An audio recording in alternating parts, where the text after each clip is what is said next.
Hey everybody, Mike here again. Welcome back to episode 3 of The Old Man and the Mats. This is my buddy Sabin. Some of you may know him already. He figures the couch is his, so I figured he could join me for this introduction. Episode 3 today, I'm really excited about this one.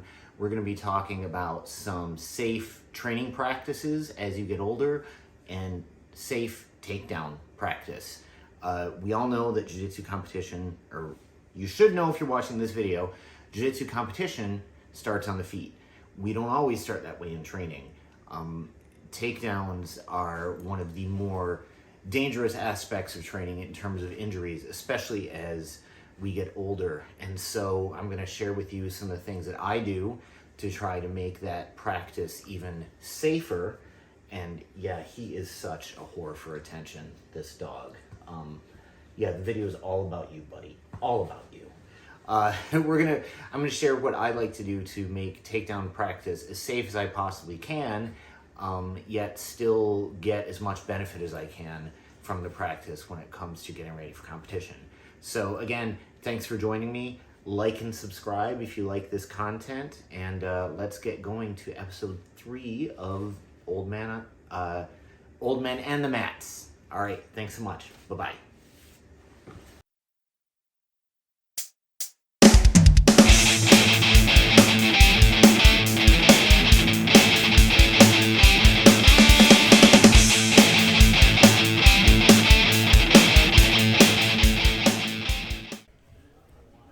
So here we are in our weekly wrestling takedown class every Tuesday at Magic Brazilian Jiu-Jitsu, and you see my buddy Chris and I here drilling techniques together. So let me tell you a little bit about the structure of this class. We not only drill takedowns, but we do a lot of progressive resistance with the takedown. So we end up doing a lot of sparring, fighting for takedowns on our feet. But here's the difference. Here's the thing that I think makes the way that we're doing this safer for an older practitioner, because, you know, takedowns are the biggest injury risk in grappling in jiu-jitsu, especially for somebody older like me who didn't really start grappling until his mid-30s, didn't have any wrestling or takedown experience. So in this class, we do a lot of progressive resistance, and we'll do a lot of drilling, but then we'll also do a lot of live fighting from our feet. But not all of that entails completing a takedown every time. We'll grapple for position on our feet, or we'll grapple just to unbalance our partner on our feet. And rarely do we finish takedowns live over and over and over and over again. And that's really good for me. It's really helped me get over, to be honest, like a fear of doing takedowns. And I can practice them over and over and over again, and not just take a bunch of falls, and not, risk hurting myself every time. And even, let me be honest, okay? At my age, even falling safely on the mat over and over and over again takes a toll. Like, I feel beat up. I feel exhausted at the end of it. Bumps and bruises, So I want to really minimize the amount of falling I'm doing every day in practice. So here's an example of some of that live sparring I was talking about on our feet.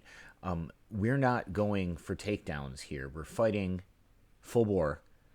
But we're not going for takedowns. We're going for dominant position.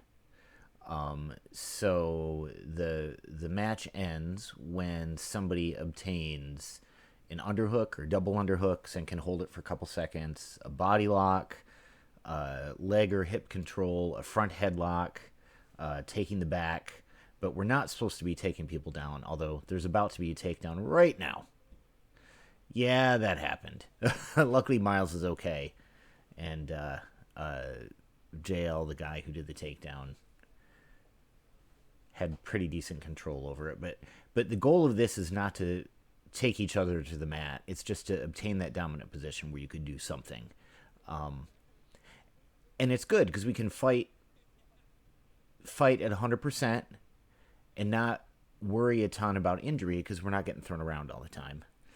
Now here I go with this gentleman. I think his name is Jake, big young guy, trying to maintain head position, trying to get an angle on him. Doing a pretty good job of controlling my arms. Yeah, I go for an arm drag, and we do the dance of the arm drags. Behold the dance of my people.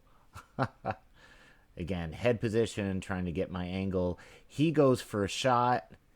I'm able to secure a front headlock off, sprawl out, and secure front headlock off of that. So, yep, that's the end of the match. That's the goal. Here we are in competition class, and we'll start this off with a nice shot of our friend Kellen's rear end. He notices it and then moves out of the way. But we're starting with the four corners drill again. More takedowns, cooperative drill, groups of 4 or 5. One person goes in the middle, takes everybody down with a cooperative takedown, and then we switch who's in the middle. The person getting taken down is not fighting it. It's just a way to get a ton of reps in. So we got Kellen here doing a single leg, scooping the single and running the pipe.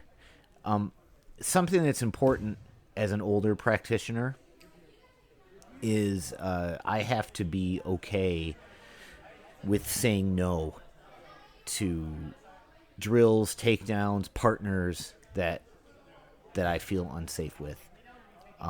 Like I train hard, right? Like I know I have to train hard for competition. Competition is not easy. No one's going to go easy on me in competition. But I don't have to subject myself to things that are likely to injure me, especially at my age and with, some of the injuries I've received already. I don't have to subject myself to that stuff in order to get better at jiu-jitsu and to train hard. So, I just don't care anymore. I won't roll with somebody who I don't feel is safe. I won't subject myself to high amplitude takedowns over and over and over and over again. I'll bow out of them if that's what people want to do in this drill. I'll just say, nope, go on to the next person. No disrespect, but my body can't fall like that over and over and over again. I won't say no to rolling with somebody if they're better than me or if they can beat me. I don't care about that. But it's the safety issue. So, and I'm taking care of my partners here too, even though that was a bad hip throw. Kellen's going to let me do it again. I'm not burying my partners with this throw. I'm controlling their descent on the way down because I want everybody to be safe in this class, right? I want them to be okay and to get better, and we can help each other get better. So don't be afraid to say no to unsafe training. Train hard, but take care of your body. You've only got one of them. Okay, so next drill, we're going to start this out this week. We're going to be picking it up next week and the following. Because we're just going to play a little first score. Okay? So, right? I'm going to play, obviously I was going to win. So, basically, he and I are going to work first scores. Whoever scores the first point, right? And then we're going to rotate. Okay? So, idea is, I can go for a takedown, but pull. Right? He comes here, I get my sheet, he pass, 1, 2, 3. He wins first to score. Okay?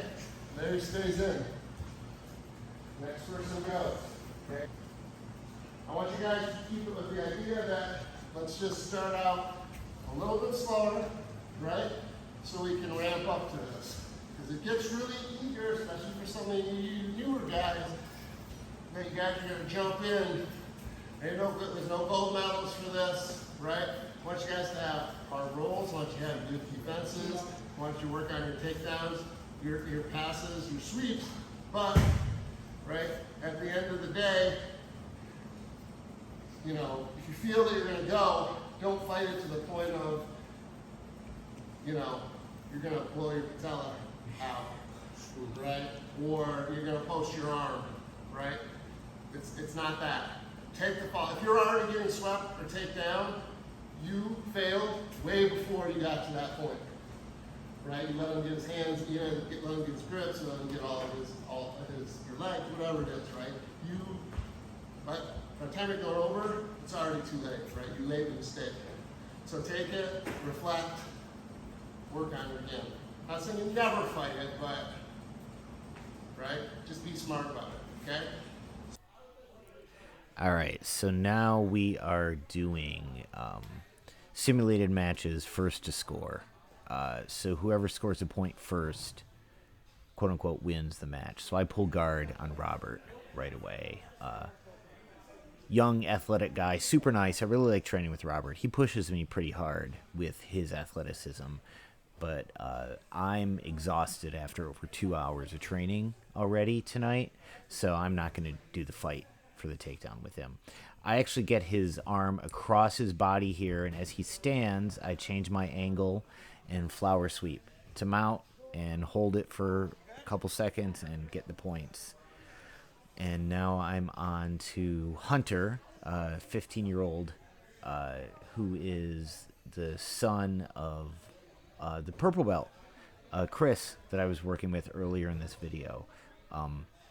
Hunter's been back to training for a couple months with us after a hiatus, and he's getting good. He's young, he's strong, he works hard. He's got his dad's hard work ethic, which is pretty cool. I'm just playing with him here. He scoops up a leg, runs a pipe and finishes it, gets his points. Nice job, Hunter. All right, so Robert and I get a rematch now.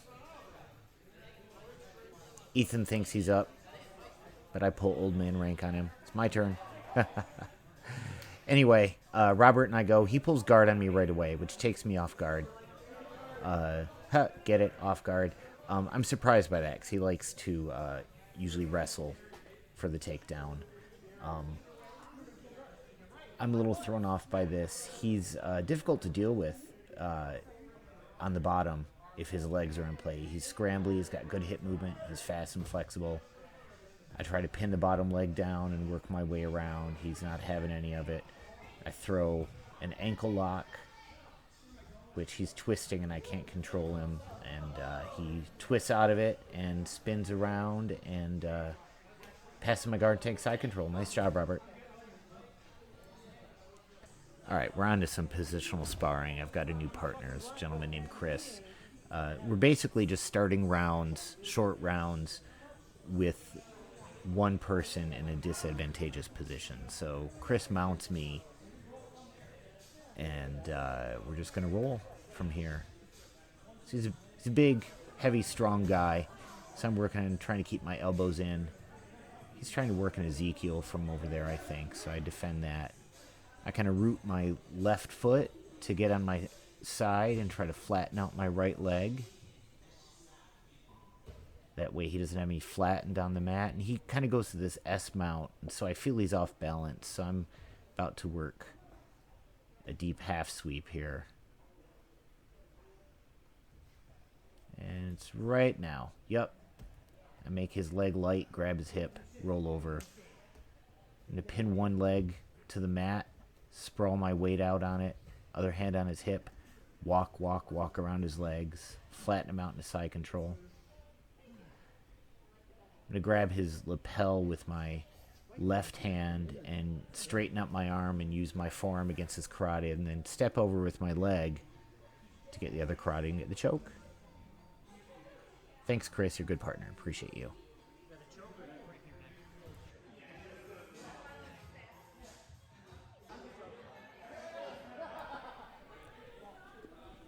Finally, we're doing some more positional sparring, and I'm going to roll with my good friend Jamie. Jamie's a brown belt. She actually is from Kalamazoo, a little over an hour away, and her husband Ron own AZO Martial Arts in Kalamazoo, another combat-based school. And so Jamie's getting ready for Master Worlds in September, and so she's coming down to visit us to do our competition class. And this drill, we start with our partner in an armbar. And so she's putting me in an armbar. And we're just taking it easy because I'm in a pretty dangerous spot. And she cranks it, I could get hurt. But my goal is to try to fight my way out of it. And she caught me that first time there. Couldn't get out of it. Jamie's jiu-jitsu is really very good, and she's about my age, and good training partner, and we're training hard, but we're keeping each other safe at the same time. Her jiu-jitsu is very, very, very technical. I really enjoy rolling with her.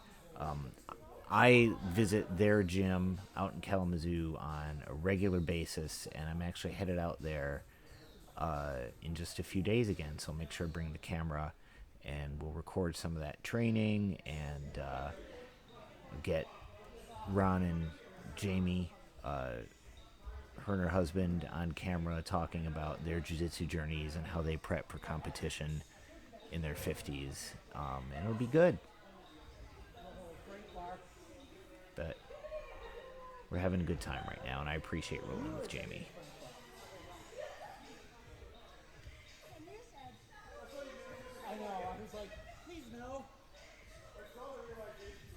So I just want to say thanks for watching, everybody. I appreciate everybody who has watched the 3 episodes so far, and I hope you're enjoying yourselves. Like and subscribe if you are interested. And I'm going to be working on episode 4 pretty soon. So we got that to look forward to. All right. Get out there and train. Have a good one, folks. Be safe.